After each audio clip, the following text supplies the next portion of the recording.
이 자리에 계신 분들은 모두 살아있는 사람들입니다. 사람이 살아있다는 것은, 생존하고 있다는 것은 그 자체가 하나님의 은혜입니다. 숨 쉬는 것은 내가 노력하지 않아도 하나님의 은혜가 있는 자에게는 숨 쉬는 바로 건강이 주어지게 되어 있습니다. 먹고 마시고 생활하고 두 다리로 걸어와 오늘 이 자리에 앉아 있는 것도 하나님의 은혜입니다. 만약 은혜가 사라져 버렸다면, 은혜가 단절되어 버렸다면 어떤 일들이, 어떤 대가를 치르게 되어 있습니까? 사람들은 기적을 말할 때 하늘을 내가 막 날아다니거나 물 위를 내가 걸어가는 것을 기적이라고 말하지만 두 다리로 땅 위를 걸어가는 것도 기적 중에 기적입니다. 만약 은혜가 사라져 버렸고 몸의 건강에 바로 이상이 생겨나서 큰 병이 걸리게 되면 어떤 일이 일어날까요?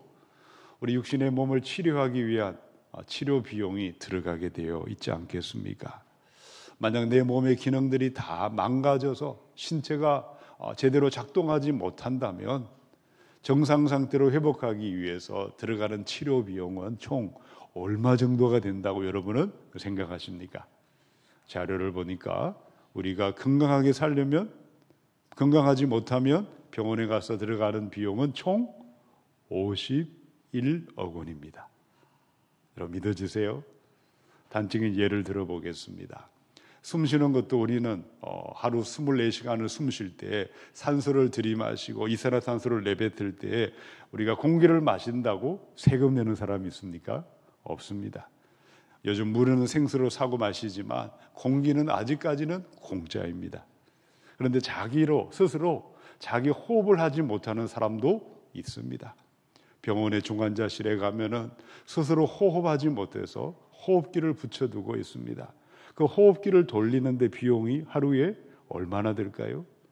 기계를 작동해야 되고 약도 처치해야 되고 또 전기가 들고 또 사람이 옆에 붙어 있고 이 모든 비용 하루 24시간 스스로 호흡하는데 860만 원이 됩니다. 그것을 매일매일 우리가 비용을 감당해야 된다면 누가 그 많은 돈을 감당할 수 있겠습니까?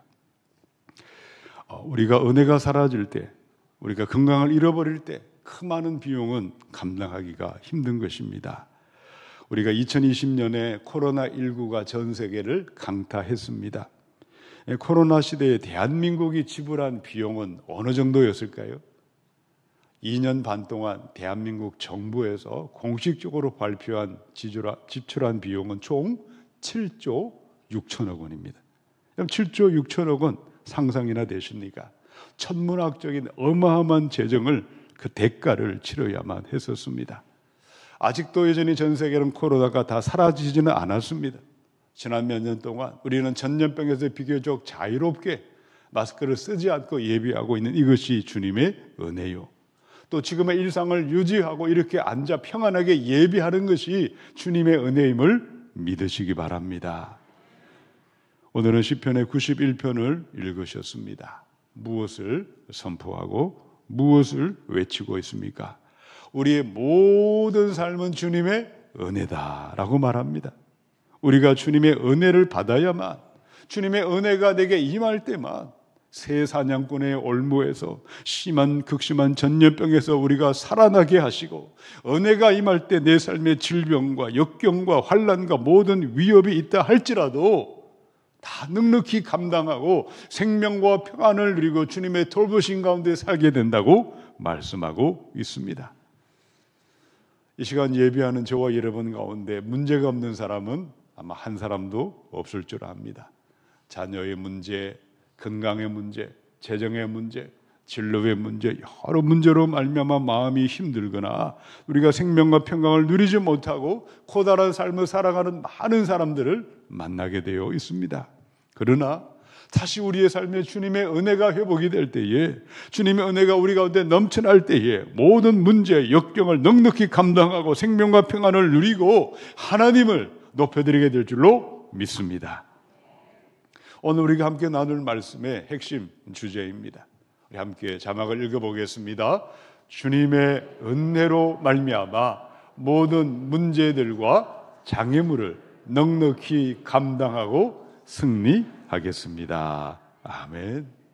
저와 여러분의 삶에는 언제나 많은 문제들이 찾아옵니다. 내 마음을 힘들게 하고 나를 위협하고 낙심하게 만들고 있다 할지라도 주님의 은혜 가운데 머물고 있는 사람들, 모든 문제를 넉넉히 감당하고 이김과 승리의 삶으로 들어가게 될 줄로 믿습니다.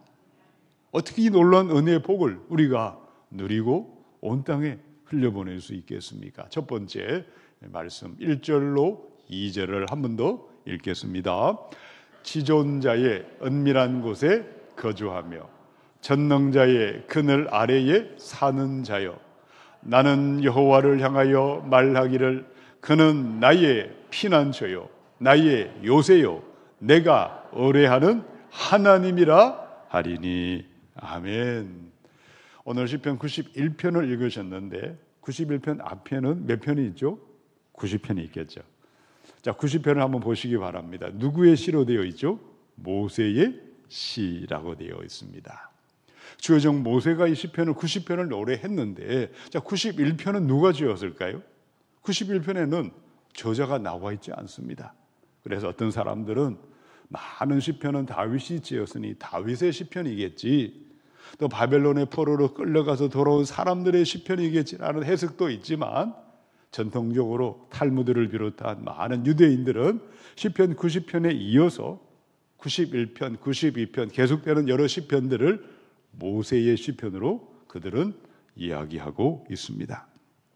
자, 90편을 보시면 모세가 인간의 연수는 70이고 건강에도 80인데 우리 연수는 신속히 날아갑니다. 우리에게 우리의 남은 시간을 계수하는 지혜를 달라고 유한하고 덧없는 인생의 문제 앞에, 죽음 앞에 자신에게 지혜로운 삶을 살게 해달라고 시편의 90편을 우리에게 묻고 있습니다. 자, 91편에 와서 이 유한하고 덧없는 인생, 죽음 앞에 탄식하는 인간들이 어떻게 사는 것이 지혜로운 인생인지를 91편에서 해답을 주고 있습니다. 한마디로 말하면 주님의 은혜 가운데 사는 사람들, 죽음이 와도 질병이 와도 넉넉히 감당하고 은혜로 반드시 형통의 대로가 임할 것을 시편의 91편이 모세 자신의 이야기를 우리에게 들려주고 있습니다. 자, 주의종 모세가 오늘의 시편을 기록했다면 언제, 어디서, 어떻게 삶의 위협과 수많은 질병과 장애를 뛰어넘고 그 마음에 하나님의 은혜가 강같이 임하였다고 그가 고백하고 있습니까? 이집트의 왕자로 성장을 했습니다. 바로의 궁궐에 돈과 권력과 세상의 영광을 누리고 있을 그때가 아니었어요. 그런 살인자가 되어 미디안 광야로 도망을 가야만 했었습니다. 그때에 그 광야에서 여호와 하나님이 나의 피난처가 되고 나의 요새가 되고 내가 의지하는 하나님으로 믿고 확신할 때 지존자의 은밀한 곳에 거주하고 전능자의 그늘 아래 살아갈 그때가 바로 그에게 하나님의 은혜가 임하여 어떤 역경도 어떤 광야의 아픔도 이겨내는 하나님의 은혜의 때였다고 그가 입을 열어 고백하고 있습니다. 여기서 지존자 엘 엘리온 그리고 전능자 엘 샤다이는 누구일까요? 지극히 존귀하신 성부 바로 여호와 하나님을 말씀하고 있지만 성경은 또 무엇을 말씀하고 있습니까? 요한복음의 14장에 보시면 빌립이 이르되 주여 아버지를 우리에게 바로 성부 하나님을 우리에게 보여주옵소서 그리하면 족하겠나이다. 예수께서 이르시되 빌립아 내가 이렇게 오래 너희와 함께 있으되 네가 나를 알지 못하느냐 나를 본 자는 아버지를 보았거늘 어찌하여 아버지를 보이라 하느냐. 예수님은 어떤 분이실까요? 성부 하나님, 지존자요 전능자신 하나님과 동일하신 하나님의 본체이십니다. 사람이 되어 성육신하신 성자 하나님이시고 성부와 성자와 성령 삼위일체로 우리 가운데 거하시는 하나님이십니다. 오늘 여러분은 예수님을 어떤 분으로 믿고 있으십니까? 위대한 성인 군자 중에 한 사람이죠. 인류 4대 성인 중에 한 사람이죠. 기독교를 창시한 인물이 아닙니까? 그 정도에 머무는 것이 아니라 지존하시고 전능하신 살아계신 하나님으로 믿고 영접하고 항상 예수님 안에 주님의 날개 그늘 아래 거하시기를 원합니다. 주님의 은혜는 강같이 임하는 것이고 어떤 위협도 모든 질병도 넉넉히 이겨내고 감당케 하실 줄로 믿습니다. 우리 첫 번째 오늘 주안점입니다. 함께 선포하겠습니다. 예수님은 지존자, 전능자 하나님이십니다. 항상 예수 안에서 살겠습니다. 아멘. 여기서 지존자의 은밀한 곳에 어떻게 하라고요? 거주하라. 이 거주한다는 것은 현재 시제로 되어 있어요. 어떻게 은밀한 곳에 거주할 수 있을까요? 은밀한 곳은 성전, 성소를 말합니다.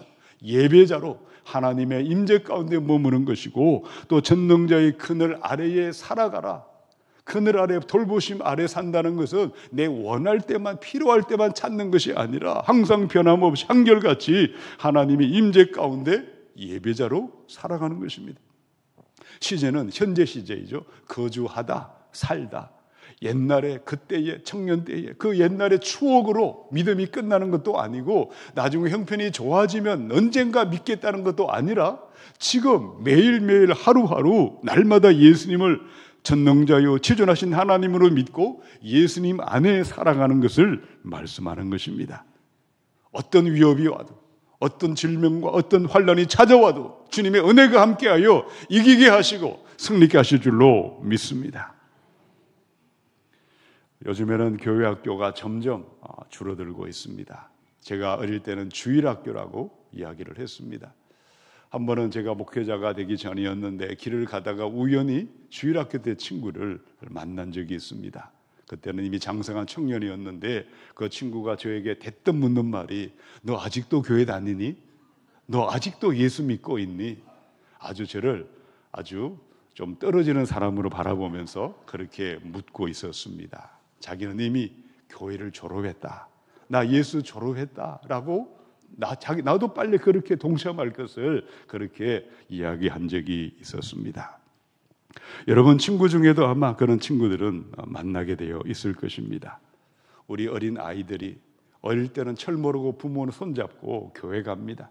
주일학교에서 어릴 때 찬송하고 예배하고 말씀도 듣고 여름 성경학교, 여름 수련회로 그렇게 아무 생각 없이 예배를 드리다가 중학생이 되고 고등학생이 되면 많은 아이들이 떨어져 나갑니다.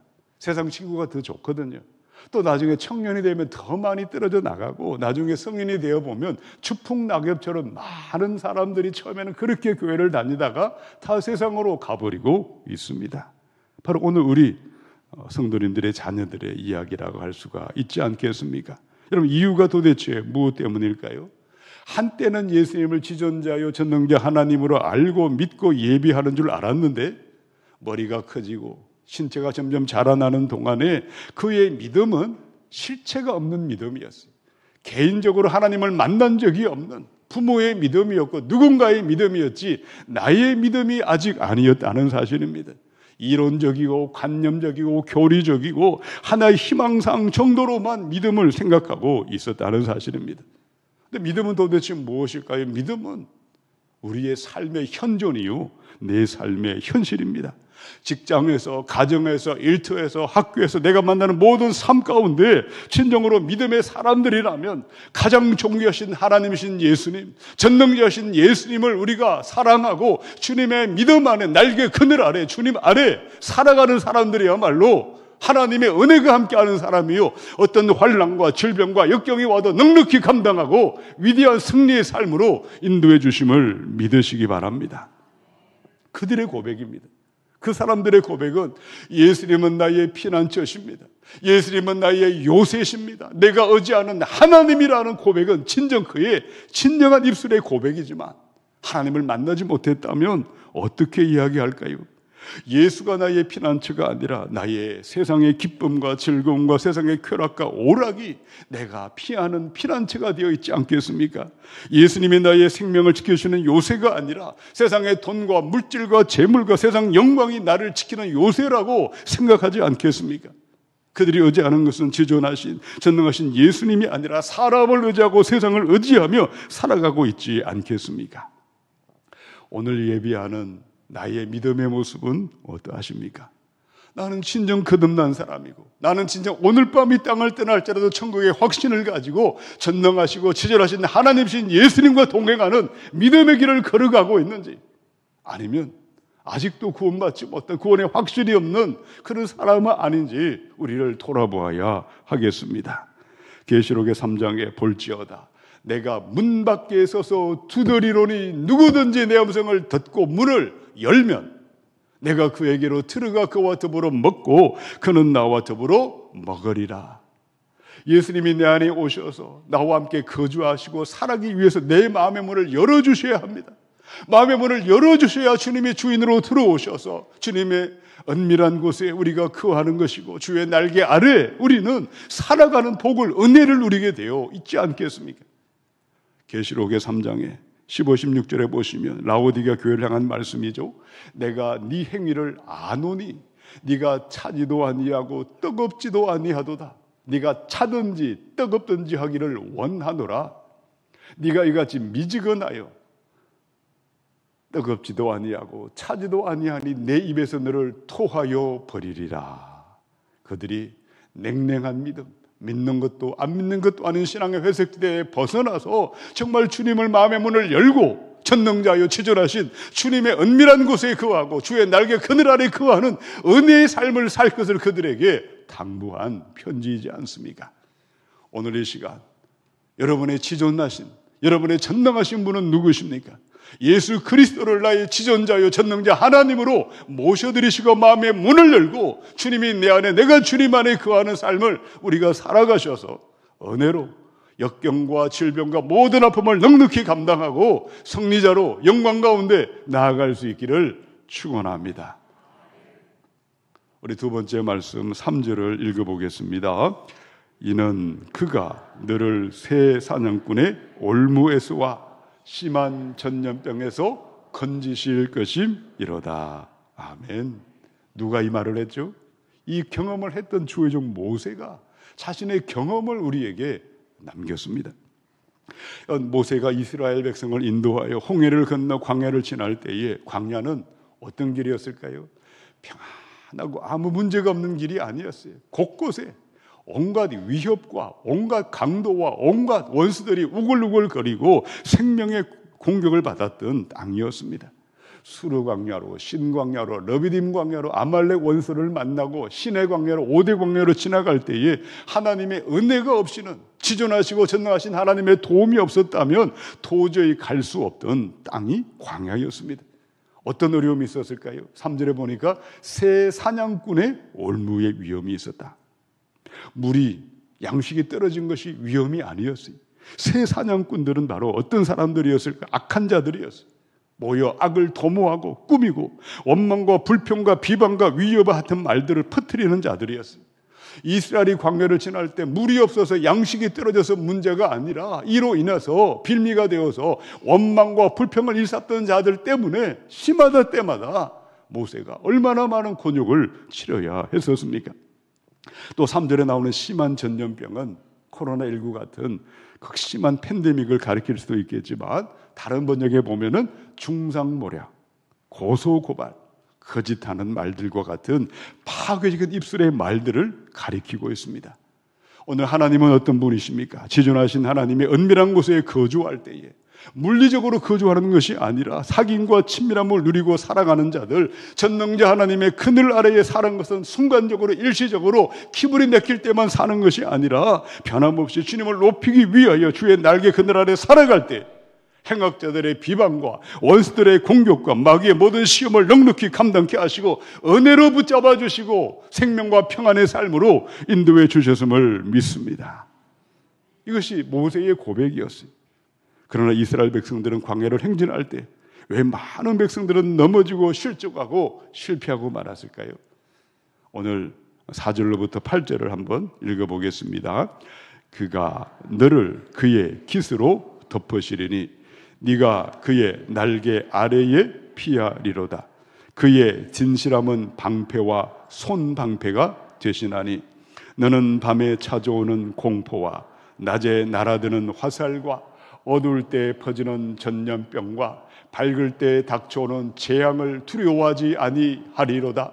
1000명이 내 왼쪽에서 10,000명이 내 오른쪽에서 엎드러지나 이 재앙이 내게 가까이 하지 못하리로다. 오직 너는 똑똑히 보리니 악인들의 포홍을 네가 보리로다. 아멘.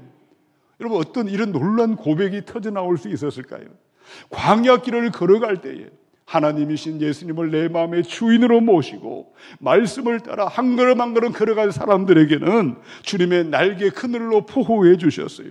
캄캄한 밤에 공포한 대낮에 날아드는 화살로부터 지켜주셨고 악인이 눈앞에 멸망하는 것을 목도하도록 승리자로 인도해 주셨습니다. 똑같은 광야를 걸어갔지만 낮에는 구름기둥, 밤에는 불기둥으로 매일매일 은혜 가운데 살았지만 이기심과 탐욕과 욕심을 따라서 광야를 행렬했던 사람들은 넘어지고 실족하고 실패했다는 사실을 기억하시기 바랍니다. 우리 두 번째, 우리 조한정 함께 읽어봅니다. 광야 길에서 말씀 따라 살겠습니다. 시험과 환난을 이기는 은혜로 도와주십니다. 아멘. 말씀을 붙들 때 이김과 승리가 임하는 것입니다. 오늘 본문의 11절부터 12절에 보시면 그가 너를 위하여 천사들을 명령하사 내 모든 길에서 너를 지키게 하시리라. 그들이 그들의 손으로 너를 붙들어 발이 돌에 부딪히지 아니하게 하리로다. 아멘. 이스라엘 백성은 이 놀라운 축복을 경험하지 못했어요. 그런데 이 말씀을 가지고 사단 마귀가 유대 광야에 40일 금식하던 예수님께 와서 시험을 했죠. 돌덩이를 떡덩이로 만들어라. 성령 높은 곳에서 뛰어내려라. 그러면 천사들을 보내어 너를 부딪히지 않게 하리라. 오늘의 말씀을 가지고 주님을 시험하기 위해서 사단 마귀가 찾아왔습니다. 얼핏 생각해 보면 분명 성경의 말씀인데 도대체 무엇이 문제였습니까? 하나님은 저와 여러분에게 왜 말씀을 주셨습니까? 주님을 사랑하는 방법, 주님을 순종하는 방법, 주님을 바르게 믿고 영광 돌리는 방법을 가르치기 위해 신구약 66권의 말씀을 허락하셨습니다. 근데 말씀은 말씀인데 하나님을 높이기 위해서 말씀을 읽고 하나님을 사랑하고 주님의 영광롭게 하기 위하여 말씀을 붙드는 것이 아니라 나의 욕심을 채우고 나의 이기심과 나의 만족과 내 자신을 위해서 말씀을 받고 말씀을 써먹고 말씀을 이렇게 함부로 이야기하는 것은 마귀들이 하는 짓이라는 것을 기억하시기 바랍니다. 우리는 인생의 광야를 걸어가고 있습니다. 이 광야는 나의 힘과 지식과 경험과 능력으로는 하루도 살아갈 수가 없는 땅입니다. 오직 주님의 돌보심과 은혜를 받을 때만이 모든 시험들, 마귀의 시험, 온갖 영적 시험을 우리가 분별하고 대적하고 이김과 승리로 인도해 주십니다. 모세를 비롯한 수많은 믿음의 사람들, 우리 예수님께서 하나님의 영광을 돌리기 위해 말씀으로 마귀를 물리치시고 광야길에 승리하신 것처럼 저와 여러분 또한 주님을 사랑하고 주님을 높이기 위한 그 바른 마음을 가지고 말씀을 따라서 광야를 걸어가야 할 줄로 믿습니다. 이를 위해 성령님이 오셨어요. 요한복음의 16장에 그러나 진리의 성령이 오시면 그가 너희를 모든 진리 가운데로 인도하시리니 그가 스스로 말하지 않고 오직 들은 것을 말하며 장래 일을 너희에게 알리시리라. 그가 내 영광, 우리 예수님의 영광을 나타내리니 내 것을 가지고 너희에게 알리시겠습니다. 성령님은 왜 오셨을까요? 하나님을 높이기 위해, 예수님을 더욱더 사랑하는 방법을 가르쳐 주기 위해 말씀을 읽을 때에 말씀을 가지고 주님을 바르게 따라가도록 하기 위하여 성령께서 우리 가운데 오셨습니다. 성령님의 도우심을 구하시고 성령을 따라서 말씀을 읽고 이 광야길을 주님을 높이며 나아가셔서 풍성한 주님의 은혜로 이김과 승리를 누릴 수 있기를 축원합니다. 우리 세 번째 말씀 14절에서 16절까지를 쭉 읽겠습니다. 하나님이 이르시되 그가 나를 사랑한즉 내가 그를 건지리라. 그가 내 이름을 안즉 내가 그를 높이리라. 그가 내게 간구하리니 내가 그에게 응답하리라. 그들이 환난당할 때에 내가 그와 함께하여 그를 건지고 영화롭게 하리라. 내가 그를 장수하게 함으로 그를 만족하게 하며 나의 구원을 그에게 보이리라 하시도다. 아멘. 오늘 14절로 16절의 말씀을 여러분 내 자신에게 주시는 말씀으로 붙드시기 바랍니다. 아무에게 주신 것이 아니라 지금 나에게 주시는 하나님의 말씀으로 붙드시기 바랍니다. 이 14절에서 16절은 제가 오래전에 직장을 사임을 하고 신대원에 들어가서 전도사 생활을 할 때에 한 학기를 마치자마자 몸에 병이 들었습니다. 그래서 이 신학을 계속 해야 되나 휴학을 해야 되나 고민할 그때 즈음에 연말에 송구영신 예배를 드렸을 때 제가 받았던 말씀 카드가 오늘 91편의 14절로 16절의 말씀이었어요. 나에게 주시는 말씀으로 붙잡았습니다. 눈이 번쩍 떠였습니다. 병원을 찾지 않았습니다. 당연히 병원도 가야 하시겠지만 저는 그때 산에 올라가서 계속 기도를 했습니다. 기도하는 동안에 몸의 질병이 깨끗하게 나는 은혜를 경험하게 만드셨습니다. 하나님의 약속은 무엇입니까? 나를 사랑할 때 내가 그를 건져주겠다. 내 이름을 안다는 것은 단순히 머리로 아는 것이 아니라 친밀함과 사귐과 교제 가운데 있는 자들을 높여주겠다. 기도할 때 응답하겠고 환난 중에는 함께하여서 그를 건져주고 영화롭게 할 것이고 그를 장수하게 함으로 만족하게 하여 나의 구원을 그에게 보이리라. 이 구원은 죄에서의 구원만이 아니라 질병과 역경과 모든 장애물과 위협에서 건져주시는 하나님의 구원의 역사가 하나님을 사랑하고 하나님께 나아가고 하나님을 붙드는 자들에게 임하게 되는 줄로 믿습니다. 여러분 16절의 장수의 축복은 단순히 이 땅에 오래오래 사는 그것만을 가리키지 않습니다. 하늘의 도성인 새 예루살렘 성에 영원한 천국에 들어가 영광의 멸관을 받아 누리며 영원한 기업을 차지하는 것을 말씀하고 있습니다. 오늘 시편의 91편의 이 14절로 16절의 말씀 그대로 이 땅에 오셔서 하나님을 사랑하시고 하나님과 친밀한 사귐과 교제 가운데 사셨고 항상 성령 안에 끼어 기도하시고 모든 시험과 혼란을 넉넉히 감당하시고 우리에게 영원한 천국의 문을 열어주신 분이 계십니다. 그분은 누구실까요? 하나님의 아들 예수 그리스도십니다. 우리 예수님은 어떤 분이실까요? 계시록의 1장의 말씀을 함께 읽어보겠습니다. 두려워하지 말아라. 나는 처음이며 마지막이요 살아있는 자다. 나는 한 번은 죽었으나 보아라 영원 무궁하도록 살아있어서 사망과 지옥의 열쇠를 가지고 있다. 아멘. 오늘의 장수의 축복은 단순히 유한한 세상을 살 때에 무병장수하거나 사람들이 보기에 행복한 사는 그것만으로 국한되어 있지 않습니다. 하나님의 자녀들도 그리스도인들도 이 죄 많은 세상을 살 때에 우리도 질병으로 고통할 수 있고 우리도 온갖 시험과 역경에 넘어질 수도 있고 심지어 죽음의 위기 앞에 우리가 나아갈 수도 있지만 하나님을 사랑하고 하나님과 친밀한 사귐과 기도하며 주님과 동행하는 자들에게는 하나님의 은혜로 말미암아 넉넉히 감당하고 이김과 승리의 날이 임하게 될 줄로 믿습니다. 우리 세 번째 주안점 함께 선포하겠습니다. 주님을 사랑하고 주님과 동행할 때 주님의 은혜로 천국문으로 인도해 주십니다. 아멘. 우리의 모든 것은 주님의 은혜입니다. 숨쉬는 것이 주님의 은혜요. 살아있는 것이 주님의 은혜요. 건강하게 예배하는 것이 주님의 은혜임을 믿으시기 바랍니다. 은혜는 말 그대로 나의 노력이나 나의 자격이나 조건이나 그 무엇으로 되는 것이 아닙니다. 그저 예수님을 나의 구주 하나님으로 지존자여 전당하신 하나님으로 받아들이고 마음의 문을 열고 그분의 그늘 아래 그분의 임재 아래 은밀한 곳에 매일매일 거주하는 것입니다.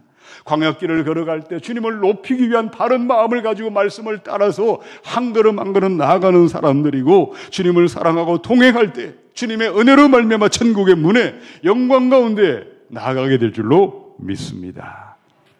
오늘은 찬송가 494장을 함께 우리가 부르셨습니다. 만세반석 열리니 내가 들어갑니다. 18세기 영국의 토플레디 목사의 찬송입니다. 이 토플레디는 어릴 때 아버지가 돌아갔습니다. 그래서 그는 고통 가운데 힘들게 자라났지만 장성하여 목회자가 되었고 런던의 프렌치 칼빈주의 교회를 섬겼습니다. 38세의 젊은 나이에 그는 과로와 폐결핵으로 세상을 떠나게 되었지만 22살 때에 영국 남부에 있는 블랙번에서 목회자로 일할 때 갑자기 앞이 보이지 않는 폭우와 천둥과 번개를 만나게 되었습니다. 허허벌판에 천둥 번개와 벼락을 피하려고 큰 바위 밑에 숨어 들어갔다가 오늘의 이 찬송시를 그가 하나님께 올려드렸습니다. 만세반석 열리니 내가 들어갑니다. 창의 허리 상하여 물과 피를 흘린 것 내게 효험되어서 정결하게 하소서. 내가 공을 세우나 은혜 갚지 못하네. 쉼없이 힘쓰고 눈물 근심 많으나 구속 못할 죄인을 예수 홀로 속하네. 빈손 들고 앞에가 십자가를 붙드네. 어이가 없는 자라도 도와주심 바라고 생명샘에 나아가 마음을 씻어 주소서. 4절을 함께 읽어보겠습니다.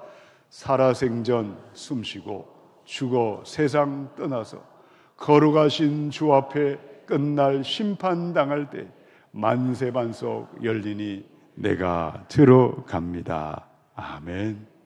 만세반석 예수님을 지존하신 하나님, 전능자 하나님으로 믿고 은밀한 곳에 거하고 날개 그늘 아래 거하십시다. 이 광야길을 주님을 사랑하고 주님을 높이기 위한 바른 마음으로 말씀을 따라 한 걸음 한 걸음 걸어가시고 주님과 동행하고 주님과 임재 가운데 살면서 영원한 천국의 문에 들어갈 그때까지 하나님의 은혜가 저와 여러분 가운데 넘쳐나시고 하나님의 은혜로 이기고 승리하시고 하나님의 나라 영광 가운데 들어갈 수 있기를 축원합니다.